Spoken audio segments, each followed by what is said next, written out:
Subversion is the term, if you look in a dictionary or criminal code to that matter, usually is explained as a part of activity to destroy things like religion, government, system, political, economical system of a country. And usually it's linked to espionage and such romantic things as blowing up bridges, sidetracking trains, cloak and dagger activity in Hollywood style. What I'm going to talk about now has absolutely nothing to do with the cliché of espionage or KGB activity of collecting information. So the greatest mistake or misconception, I think, is that whenever we are talking about KGB, for some strange reason, starting from Hollywood movie makers to professors of political science and quote-unquote experts on Soviet affairs, or Kremlinologists as they call themselves, they think that the most desirable thing for Andropov and the whole KGB is to steal blueprints of some supersonic jet, bring it back to Soviet Union and sell it to the Soviet military-industrial complex. It's only partly true.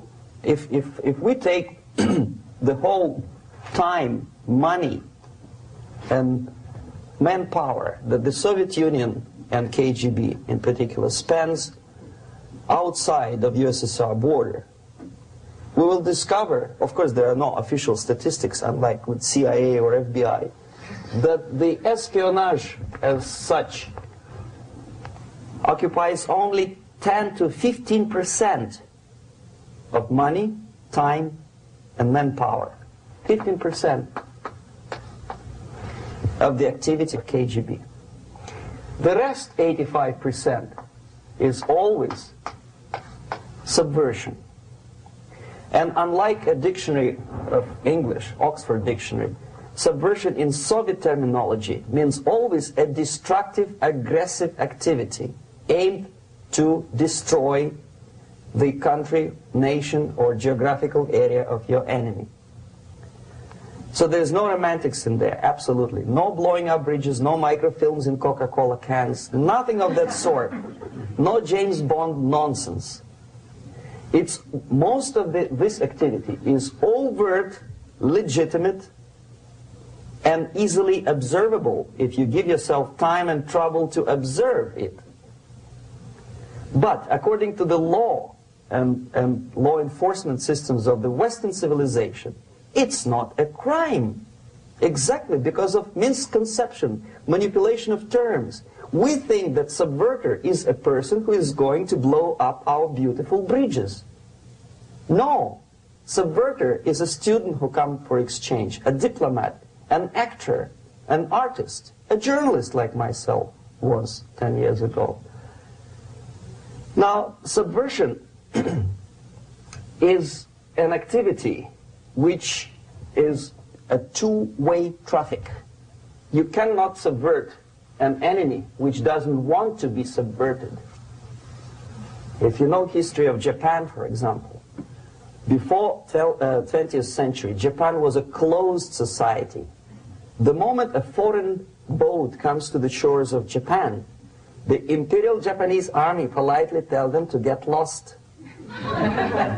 And if American salesman comes to the shore of Japan, let's say 60 or 70 years from now back, and says, oh, I have a very beautiful vacuum cleaner for you, with the good financing, he says, please leave us, we don't need your vacuum cleaner.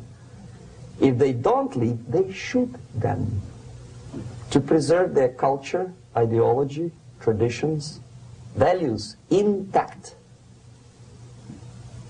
You were not able to subvert Japan. You cannot subvert Soviet Union because the borders are closed. The media is censored by the government. The population is controlled by the KGB and internal police. With all the beautiful glossy pictures of Time magazine and Magazine America, which is published by the American embassy in Moscow, you cannot subvert Soviet citizens because the magazine never reaches Soviet citizens. It's collected from the newsstands and thrown to garbage can. Subversion can be only successful when the initiator, the actor, the agent of subversion has a responsive target. It's a two-way traffic. United States is a receptive target of subversion. There is no response similar to that one from United States to the Soviet Union. It stops halfway somewhere. It never reaches here. The theory of subversion goes all the way back 2,500 years ago. The first human being who formulated the tactics of subversion was a Chinese philosopher by the name of Sun Tzu.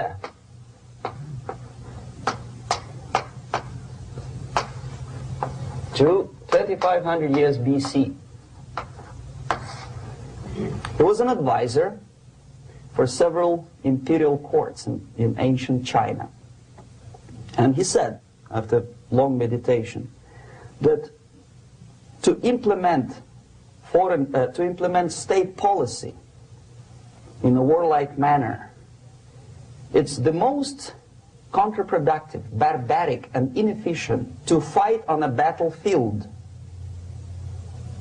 You know that war is continuation of state policy, right? So if you want successfully to implement your state policy and you start fighting, this is the most idiotic way to do it. The highest art of warfare is not to fight at all,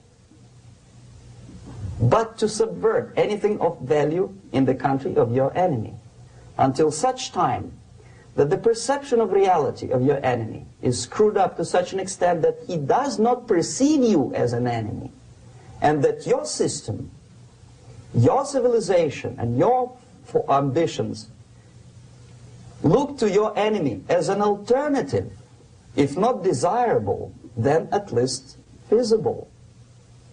Better red than dead. That's the ultimate purpose, the final stage of subversion, after which you can simply take your enemy without a single shot being fired, if the subversion is successful. This is basically what subversion is. As you see, not a single mentioning of blowing up bridges. Of course, Sun Tzu didn't know about blowing up bridges. Maybe there were not that many bridges at that time. But the basics of subversion is being taught to every student of KGB school in USSR and to officers of military academies. I'm not sure if the same author is included in the list of reading for American officers, to say nothing about ordinary students of political science. I had difficulty to find the translation of Sun Tzu in the library of a university in Toronto and later on here in Los Angeles. But it's a book which is not available. It is forced to every student in USSR. Every student who is taught to be dealing further in his future career with foreigners. What subversion is? Basically, it consists of 4 periods, time-wise. If we start from here and go this way, time, right? This is the beginning point. The first stage of subversion is the process which is called, basically, demoralization. It says for itself what it is.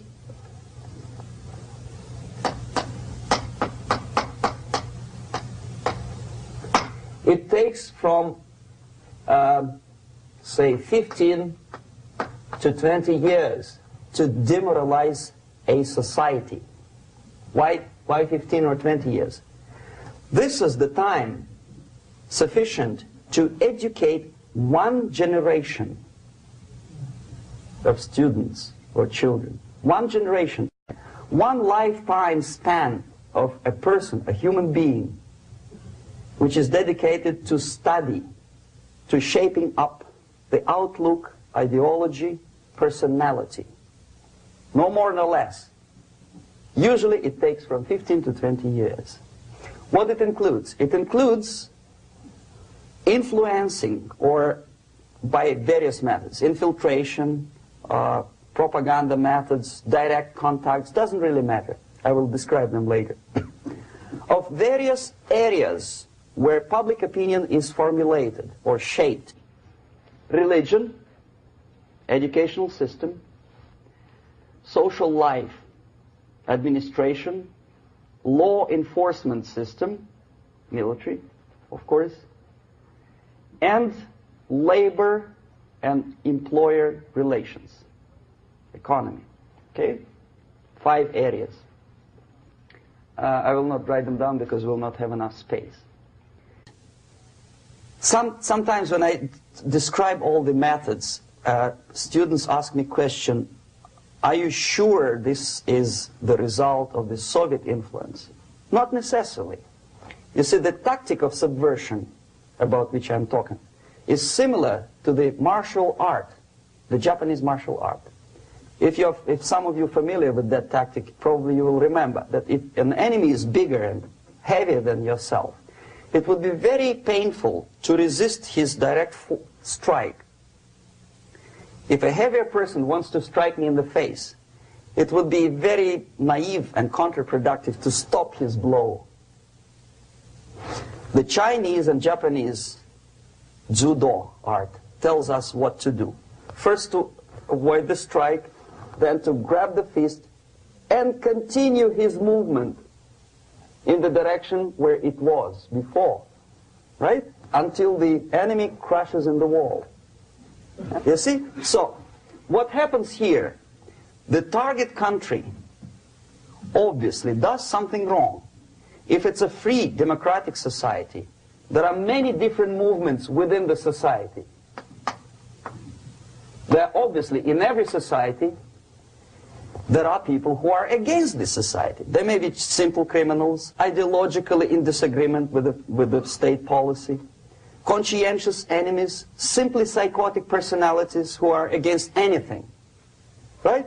And finally, there are a small group of agents of a foreign nation, bought, subverted, recruited. Right? The moment all these movements will be directed in one direction, right? This is the time to catch that movement and to continue it until the movement forces the whole society into collapse, into crisis, right? So that's exactly the martial art tactic. We don't stop an enemy.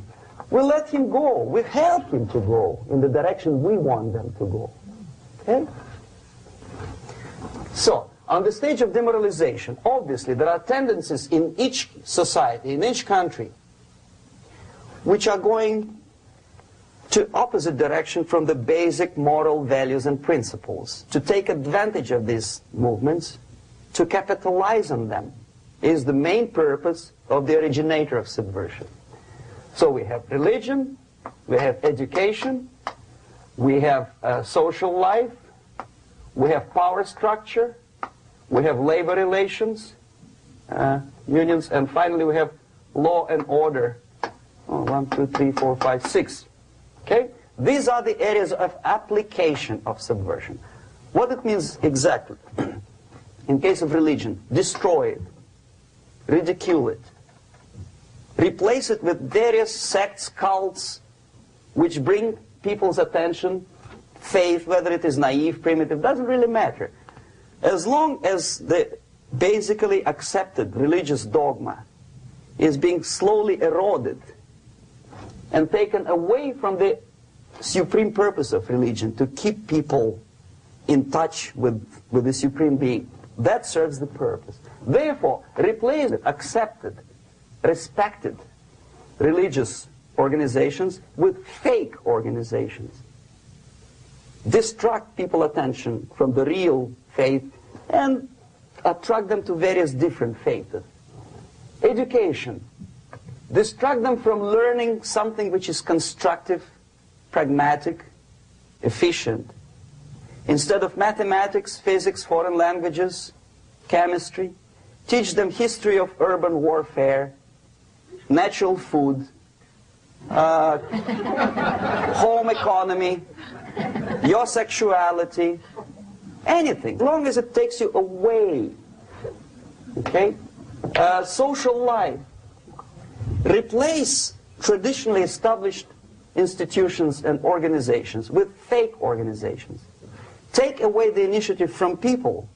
Take away the responsibility from naturally established links between individuals, group of individuals, and society at large, and replace them with artificially, bureaucratically controlled bodies. Instead of social life and friendship between neighbors, establish social workers institutions.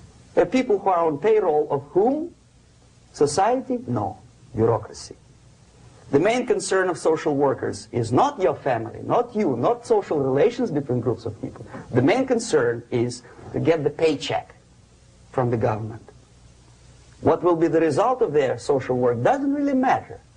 They can develop all kind of concepts to show to the government and to the people that they're useful. Okay, away from the natural links, power structure. Okay, the natural bodies of administration, which are traditionally either elected by people at large or appointed by elected leaders of society, are being actively substituted by artificial bodies. The bodies of people, groups of people, whom nobody elected. Never. As a matter of fact, most of the people don't like them at all, and yet they exist. One of such group is media. Who elected them? How come they have so much power? Almost monopolistic power on your mind. They can rape your mind. But who elected them? How come they have a nerve to decide what is good and what is bad for the elected by you, president, and his administration? Who the hell are they? Spiro Agnew, who was hated by the liberal left, called them a bunch of enfeebled snobs. And that's exactly what they are. They think they know. They don't. The level of mediocrity. In a big establishment like New York Times, Los Angeles Times, major television network, you don't have to be excellent journalist. You have to be exactly a mediocre journalist. That's easier to survive. There's no competition anymore. You have your good, nice income, $100,000 a year. That's it. Whether you are better or worse doesn't really matter anymore. As soon as you're smiling to the camera and do your job. That's it. No more competition. Power structure slowly is eroded by the bodies and groups of people who do not have neither qualification nor the will of people to keep them in power, and yet they do have power. Okay. Together with that, there is another process. Law enforcement, law and order organization and structure is being eroded.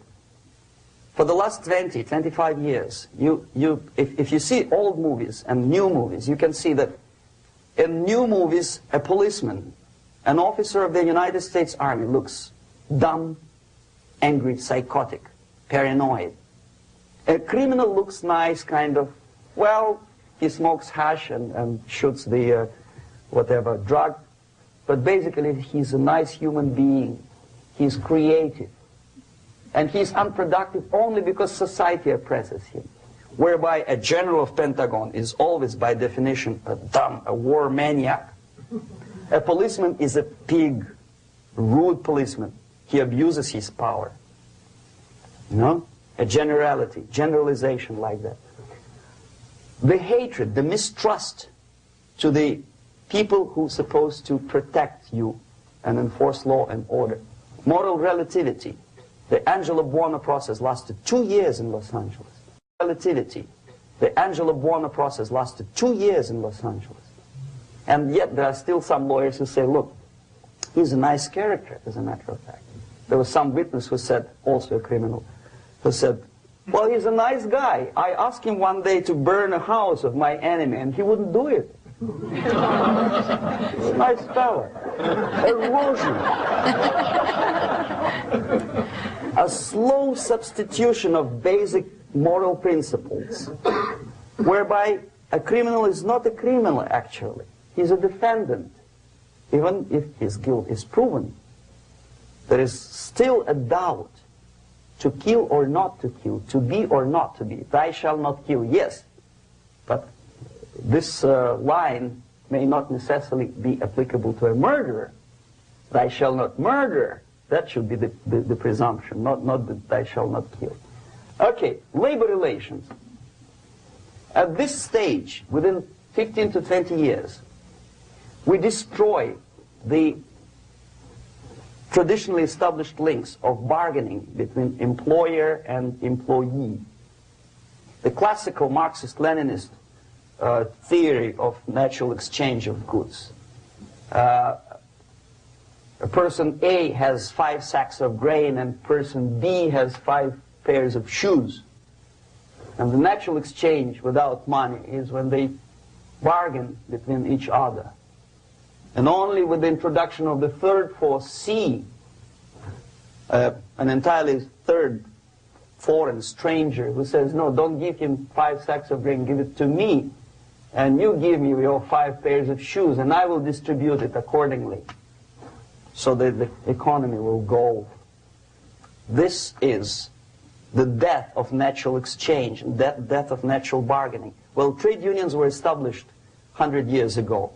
The objective was to improve working conditions and to protect the rights of workers from those employers who were abusing their right because they had more money. Objectively, at that time, initially, the trade union movement did work. What we see now is that the bargaining process is no longer resulting in the compromise, which is leading objectively to betterment of working conditions and increase of salary. What we see is that after each prolonged strike, the workers lose. Even if they have 10% increase of their salaries, they cannot catch up due to inflation and due to missed time. More than that, millions of people suffer from that strike because economy now is interdependent. It's intertwined like one body. If previously steel workers, say 100 years ago, could strike and nobody would suffer, now it's impossible anymore. If a garbage collector strikes today, the rest of the multi-million city is stinking. I mean, there's no more service. In Quebec, for example, we had the electricians who were on strike in the middle of winter. You can freeze your bottom, and they still were on strike. Did they catch up with the salary? No, they lost. Who benefited? The leaders of trade union. What is the motivation for strike? Improving of a workers' condition? No, obviously it's not. Then what is it? Ideology. To prove to these capitalists. And the obedient horde of workers, like sheep, follow these people. And they cannot disobey. Why? Because if they do, you know what happens to them. Pickets, murders, shooting truck drivers by picketers. In Montreal, for example, I saw with my own eyes when I was correspondent of CBC International, Canadian Broadcasting Corporation, when the workers of aircraft factory destroyed computers and the equipment in the factory. And the administration employed strike breakers. Their cars were turned upside down and burned. Their houses were burned. Their kids were intimidated. And some victims were there. Of that we can be sure. Why? To improve conditions of workers? No. Ideology. Okay, so this is what happens basically. It may or may not happen without the help of the Soviet Union. But the natural tendencies are being greatly taken advantage of and capitalized by the Soviet propaganda systems. How?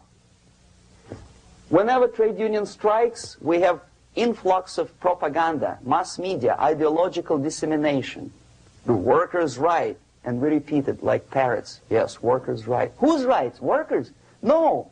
The only freedom of worker to sell his labor according to his own desire and will is taken away from him. By whom? By trade union boss. Unlimited power is given. Responsibility. I want to sell my labor not for $2.50 an hour, but for $2. I don't have right. My freedom is denied to me. I know that if I sell my work for $2 an hour, not for $3 an hour, I will compete better with the other guy who is lazy and more greedy. I don't need $3. I need only $2. No, I was made to believe by media, by business, by advertising agencies that I need more and more and more. Have you ever heard any advertising on TV to consume less? No. No way.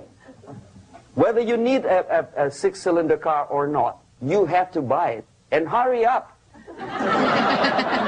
When I was driving here, on the local radio station, an excited announcer said, "You hurry up, rush and save, save, save. There is a pantyhose sale." Save by buying more. See? Of course. It would be too naive to expect that KGB makes that advertising agency to do such a crazy commercial. No, of course not.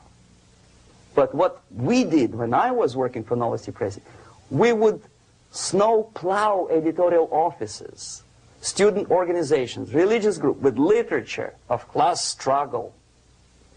If not directly Marxism-Leninism propaganda, then a propaganda of legitimate aspirations of working class, betterment of life, equality. Equality, mind you. President Kennedy once said, we will make America to believe that people are born equal. Are people born equal? Is there any mentioning in the Bible or any other holy scripture in any religion, if you don't believe me, go to the library and check it. There is not a single word about equality. Just the opposite. By your deeds, God will judge you. What you do is important. The merit of your personality. You cannot legislate equality. If you want to be equal, you have to be equal. You have to deserve it. And yet we build our society on the principle of equality. We say people are equal. We know it is false. It's a lie.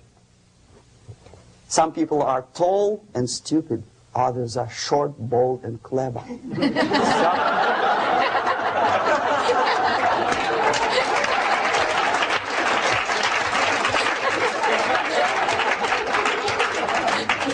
If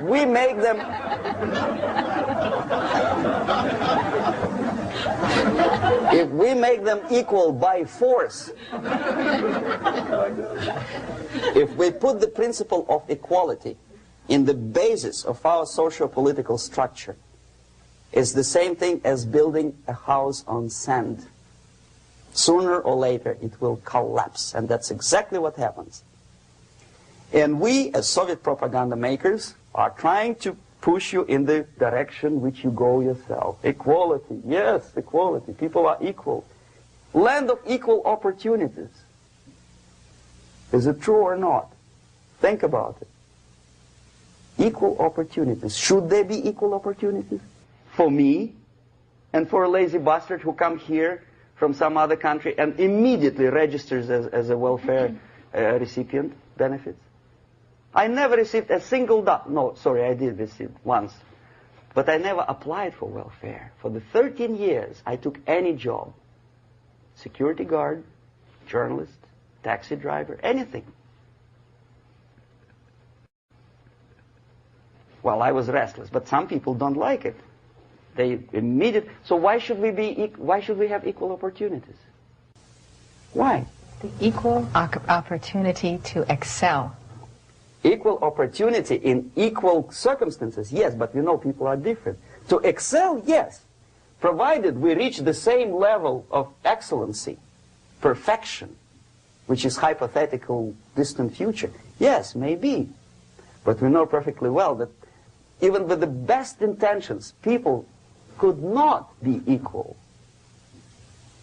Why should we have equality in the, say, legal system?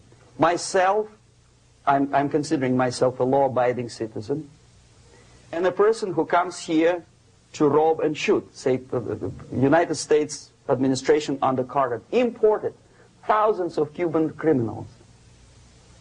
They were non-criminals, yet they were accepted. Do you think it's fair if myself and my wife from Philippines, who work like a, excuse me, horse as a lab technician in a hospital, should have the same rights as a criminal from Cuba? Why? And yet we repeat as parrots, equality, equality, equality.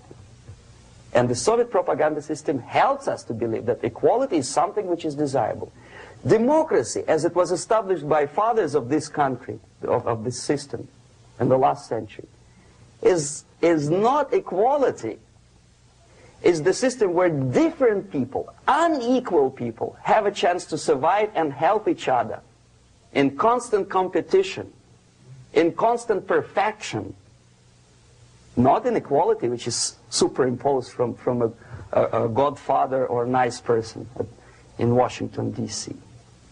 And the absolute equality exists in Soviet Union, quote-unquote equality. Everybody is equal in dirt, except some people are more equal than the others in Politburo.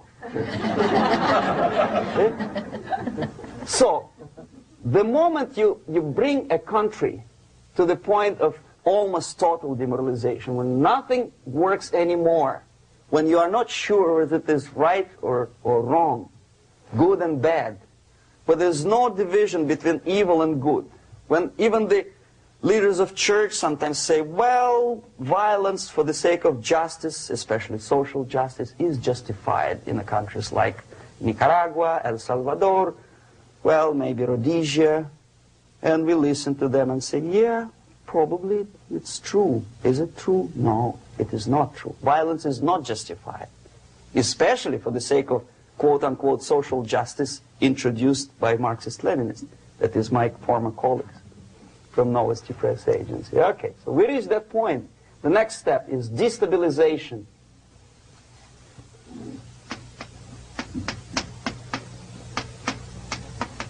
Again, this word says for itself what it is. To destabilize all the relations, all the accepted institutions and organizations in a country of your enemy.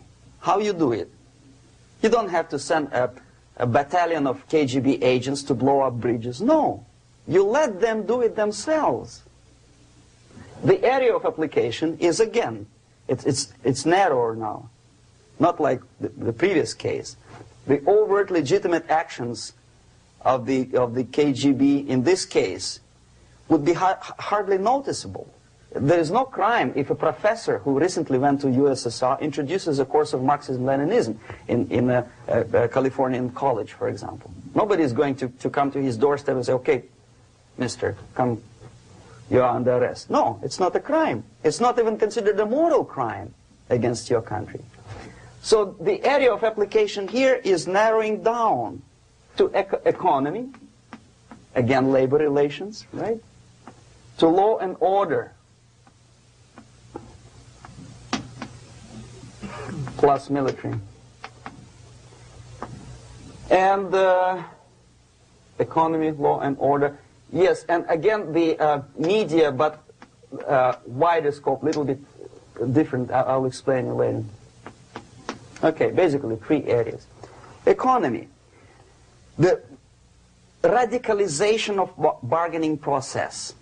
If on that stage we still could achieve, theoretically, some positive compromise between the negotiating sides with say, arbitrary, introduction of arbitrary judges, a third side, objectively judging the demands of both sides. Here it's radicalization. On the stage of destabilization, we cannot come to compromise even within a family. The husband and wife couldn't figure out which is better.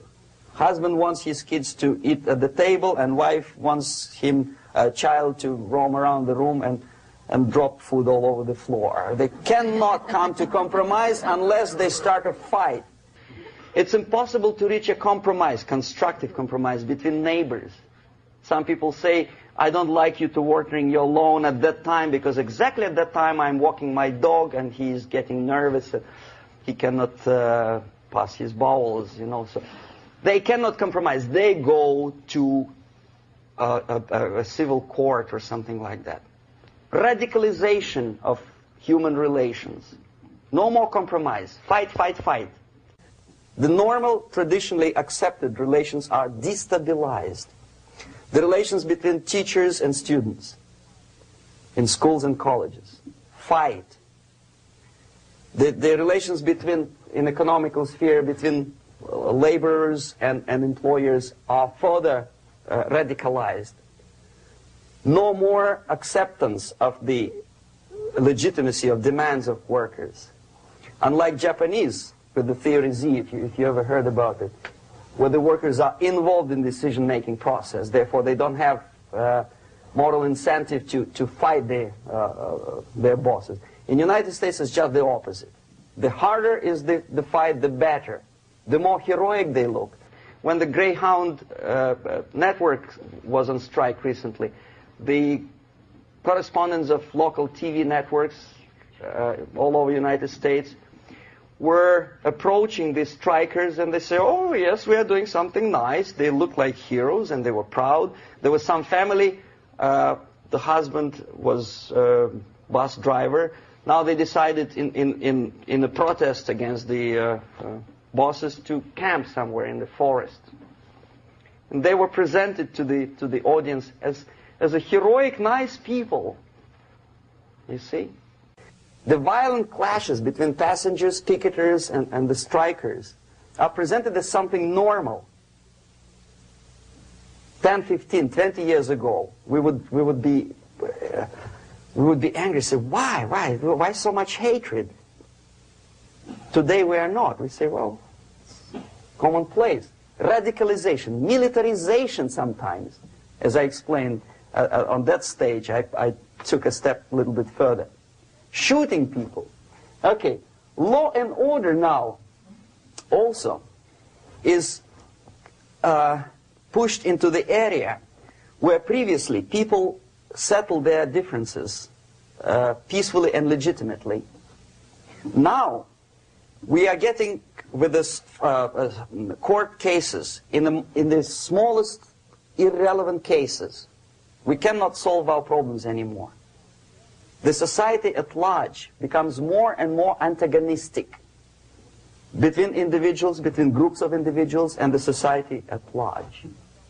The media puts himself in the opposition to the society in general, at large.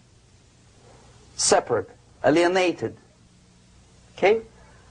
On that stage, you remember I was talking a couple of hours ago about the sleepers.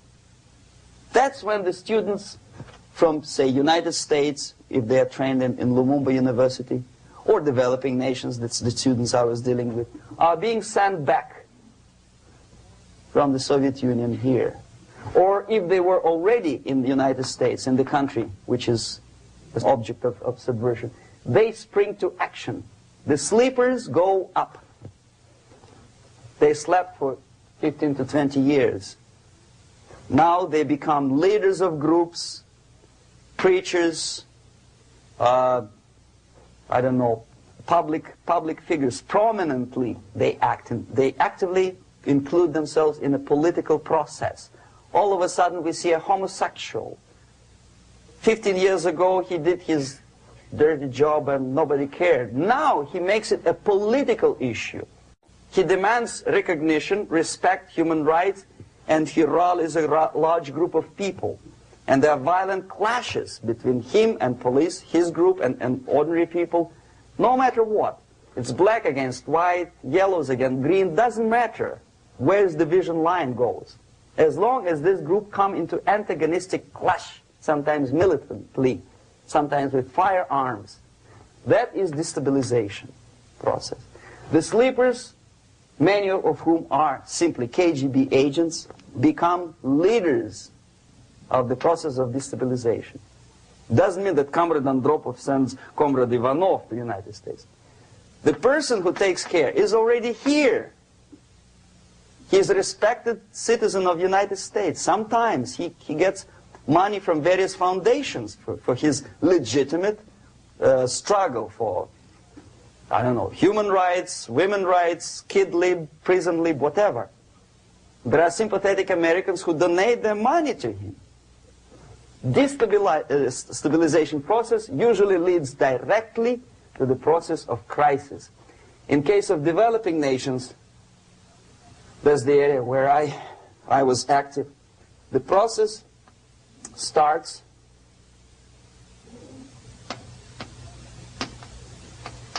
when the legitimate bodies of power, the social structure collapse. It cannot function anymore. So instead, we have artificial body injected into society, such as non-elected committees. You remember I was talking about them here. Social workers who are not elected by people, media who are self-appointed rulers of your opinion, some strange groups which claim that they know how to lead society forward. They don't usually. All they care is how to collect donations and sell their own concocted ideology, mixture of religion and ideology. Here, we have all this artificial body claiming power. If the power is denied to them, they take it by force. In case of Iran, for example, all of a sudden we have revolutionary committees. What kind of revolution? There was no revolution yet, and yet they had the committees. They were taking power of judgment. They had the power of execution, they had the power of legislation, and that they had the power of judicial. All of them combined in one person, who is half-baked intellectual, sometimes graduated from Harvard University or Berkeley. He comes back to his country and he thinks that he knows the answer to all the social, economical problems. Okay? Crisis is when society cannot function any more productively. It collapses, obviously. That's the word for crisis. So therefore, the population at large is looking for a savior. The religious groups are expecting a messiah to come. The workers say, we have family to feed.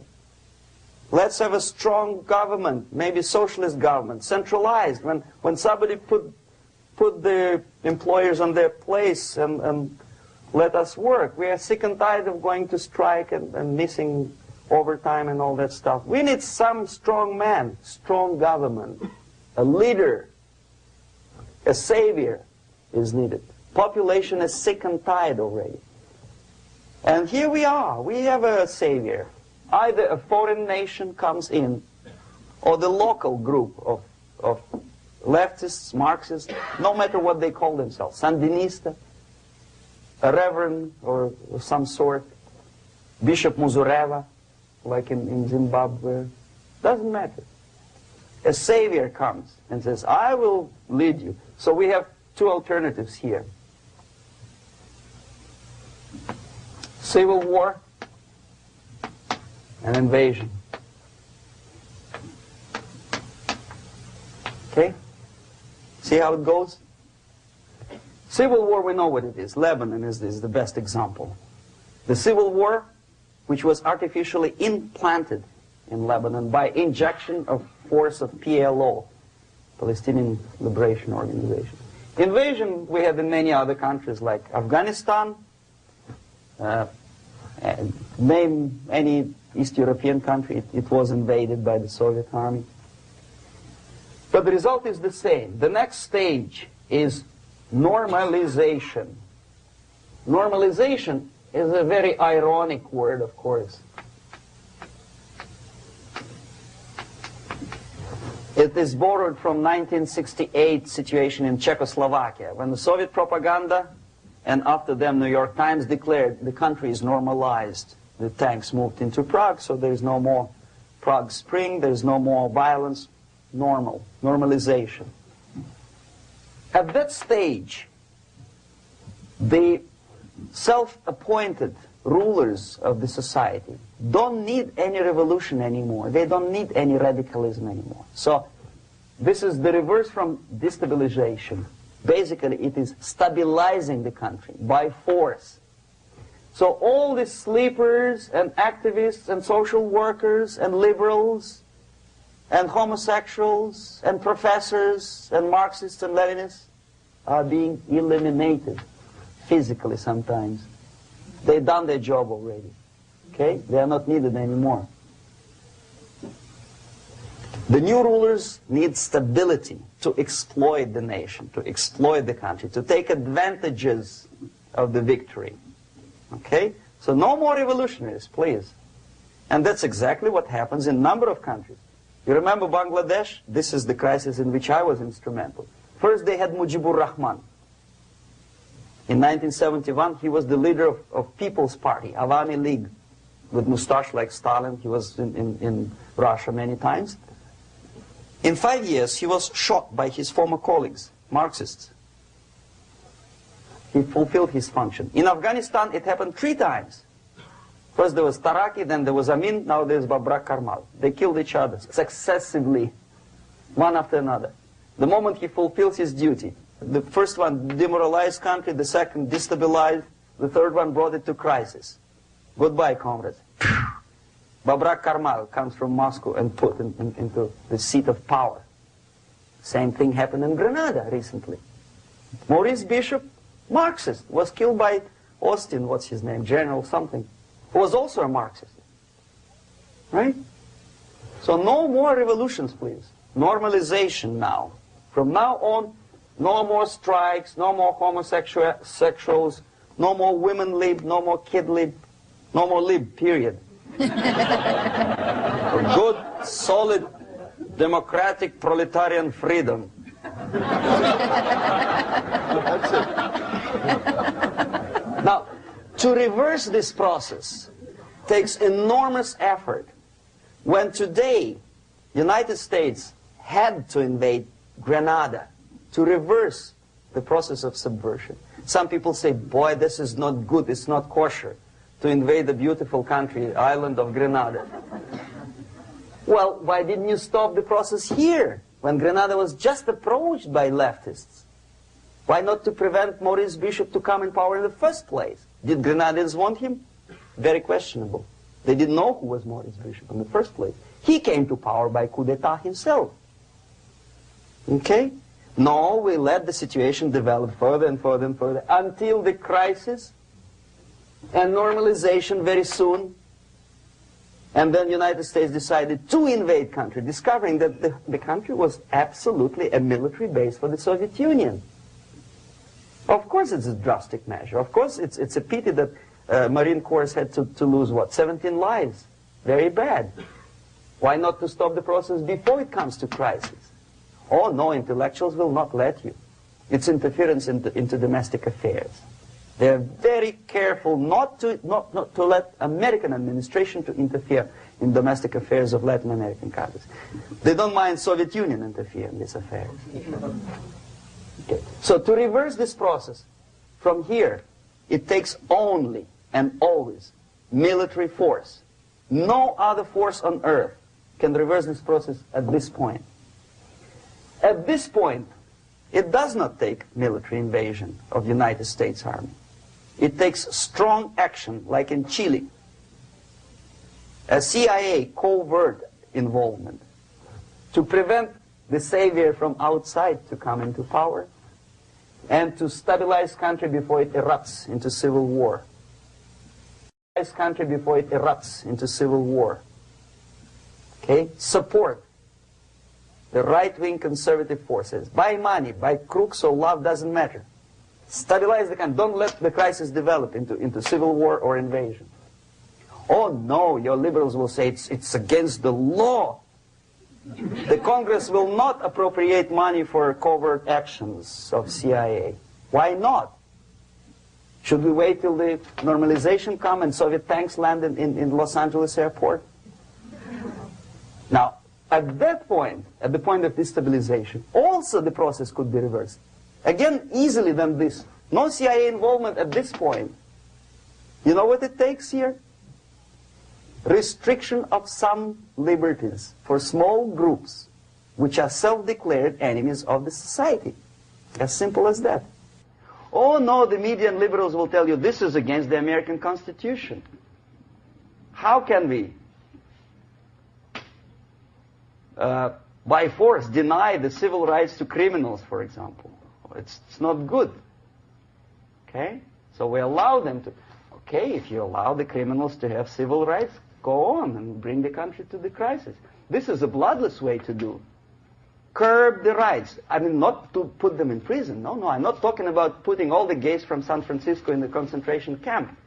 Do not allow them to take political force. Do not elect them to the seats of power, whether it is municipality level, state level, or federal level. It has to be beaten in the heads of American voters that a person like that in the seats of power is an enemy. Do not be afraid of this word. It is an enemy. If he is not an enemy here, he will be here. Later on, he will be shot, of course. But at this point, he is an enemy. Okay? You are doing great service by denying him a right to capitalize on his own crazy ideas and become a powerful man, a man who uses the seat of power. Restriction of certain freedoms and permissiveness at that point would prevent sliding into crisis and probably will return the process of destabilization. To curb unlimited power, monopolistic power of trade unions, here, at that point, would save economy from collapsing. To introduce a law to stop private companies of raping public opinion's mind in the direction of consumerism. No company must have a right to force you into buying more unless you want it. There must be a law. You want to advertise your car? Okay. But not a single mentioning of buying it now and saving money. It must be against the law to force people to consume more. Self-restraint. Previously, before this process started, the self-restraint was a business of church, religion. Because our preachers, the fathers of church, would tell us, material values are good, but it's not the prime function of human being. Because you have to live with something. Obviously, the design for our life is not to consume more deodorants. There must be something greater. If such a complicated instrument as human body was created, obviously there must be some higher purpose for that. And it's very easy to avoid destabilization by denying the greedy companies one little freedom, one little liberty, forcing you into turning yourself into processors of unwanted products and goods. They turn you into machines, like the worm who there's inlet and outlet. So, and how long an average appliance lasts these days? Less than a year. Why? Where's workmanship? Oh, we want you to buy more. Okay. Destabilization process could be easily overcome if, as I say, the society, by its own will or after persuasion by the leaders, will come to the idea of self-restraint. It's so hard, we want to consume more, but you have to. Unless you will come to this stage, when, as we say in Russia, if Sahara Desert ever becomes a communist state, there will be shortage of sand. So you have to curb your... You have to curb your expectations at this point before it's too late. But no, we don't want to do it. Demoralization process. Again, it's the easiest thing to reverse. First of all, by restricting import of propaganda. The easiest thing to do. Unlimited, unrestrained import of Soviet literature, Soviet journalists. Giving Soviet propaganda and ideological agitators equal time on American TV network.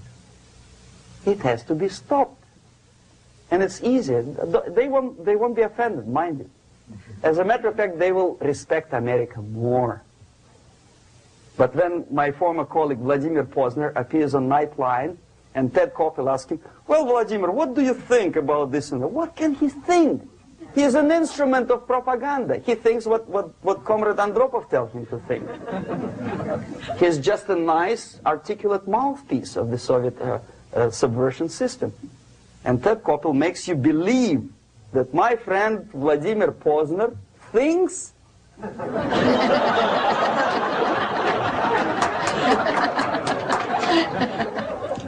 the process of demoralization may not have started at all if at that point the country, which is a recipient of subversion, actively, not violently, but actively, prevents importation of foreign ideology. I don't want America to follow the pattern of ancient Japan. You don't have to shoot every foreigner when it approaches the sacred borders of the United States. But when he offers you a junk in the disguise of very shiny something, you have to tell him, no, we have our own junk.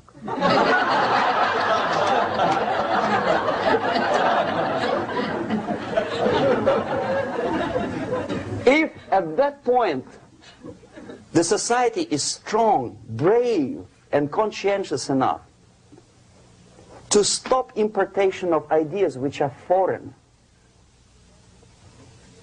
then the whole chain of events could be prevented. Recently I've been to Philippines, and I was shocked how in big cities like Manila, children listen to deafening music. A melodious nation with long traditions of good, nice ethnic music, introduced by Spanish long time ago, maybe 2 centuries, 3 centuries ago, I don't remember how long. All of a sudden listen to musical garbage, blasting their radios at full blast, at full volume. Why? In India, I spent many years watching the reactions of Indians walking out of movie theaters after seeing Hollywood production. They couldn't figure out why Americans are so wasteful. They smash their cars, their shiny cars, every 5 minutes. How come they shoot each other for $500,000? Is it true that they're so obsessed with sex? Can you imagine showing a movie where each 5 minutes there's a copulation on the screen to a country like India with long tradition of respect to these private matters, or to Pakistan? And United States expect these people to respect you? No way. Oh yes, they will see the movie, they'll pay 5 rupees to see that garbage, but they walk out and will tell their kids, don't respect Americans, don't be like Americans. See? So, the process of demoralization could be stopped right here, both as an expert and as an import. And that takes one step, one very important thing to do. You don't have to expel all the KGB agents from Washington, D.C.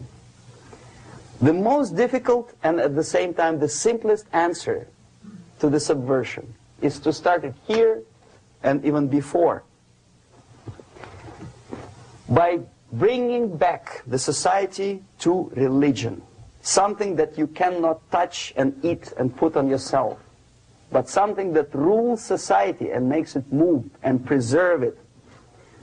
A Soviet scientist, Shafarevich, who has nothing to do with religion, he is a computer scientist, did a very intensive research on the history of socialist countries.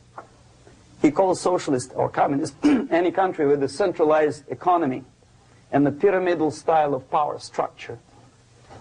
And he discovered, actually he didn't discover it, he just brought to attention of his readers, that civilizations like Mohenjo-Daro in the river Indus area, like Egypt, like Maya, Incas, like Babylonian culture, collapsed and disappeared from the surface of Earth. The moment they lost religion, As simple as that. They disintegrated. Nobody remembers about them anymore. Well, distantly. So, the ideas are moving society and keeping mankind as a society of human beings, intelligent, moral agents of God. The facts, the truth, the exact knowledge may not. All the sophisticated technology and computers will not prevent society from disintegrating and eventually dying out. Have you ever met a person who would sacrifice his life, freedom, for the truth like that? This is truth. I never met a person who said, this is truth and I'm ready to shoot me. To defend the truth. Right? But millions sacrifice their life, freedom, comfort, everything for things like God. Like Jesus Christ. It's an honor. Some martyrs in the Soviet concentration camp died. And they died in peace. Unlike those who shouted, "Long live Stalin," knowing perfectly well that he may not live long. Something which is not material moves society and helps it to survive. And the other way around. The moment we turn into 2 by 2 is 4 and make it a guiding principle of our life, our existence, we die. Even though this is true, and this we cannot prove. We only can feel and have faith in it. So the answer to ideological subversion, strangely enough, is very simple. You don't have to shoot people, you don't have to aim missiles and Pershings and cruise missiles at Andropov's headquarters. You simply have to have faith and prevent subversion. In other words, not to be a victim of subversion. Don't try to be a person who in judo is trying to smash your enemy and being caught by your hand. Don't strike like that. Strike with the power of your spirit and moral superiority. If you don't have that power, it's high time to develop it. And that's the only answer. That's it. Thank you.